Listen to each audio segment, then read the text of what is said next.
It is 3 years since the NSAS protest against police brutality.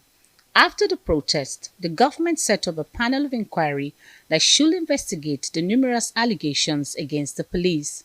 The conclusion of this investigation was submitted to the Ministry of Justice, where compensations were to be paid to some victims. Guided here are stakeholders reviewing the investigative panel report and their level of implementation.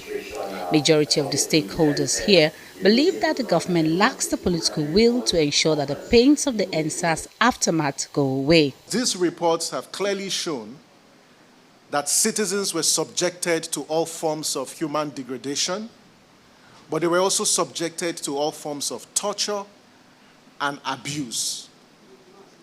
And so we call on the state to apologize to the families of the victims, including the families of those who are still in incarceration.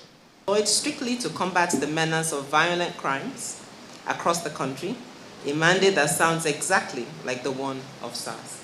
So I think for me it's actually really very instructive that that is happening at the time where we're talking about the fallout from SARS from the judicial panels. Now, the Executive Secretary of the National Human Rights Commission wants state governments to take the responsibility of providing support for victims in their state so as to ensure that another round of NSAS protests doesn't happen again. This is an opportunity a wake-up call to everyone, a wake-up call on the civil society to impress on the various state governments to make sure that these human rights committees are set up and to make sure that they are working. And of course, the information to be used by these human rights committees to work will come from members of the civil society who witness human rights violations across the state. For the representative from the Nigerian Bar Association, the impunity in the Nigerian police is alarming and not much has been done to stop it. The lady came here and reported to the SARS panel. The SARS panel, I represented the family.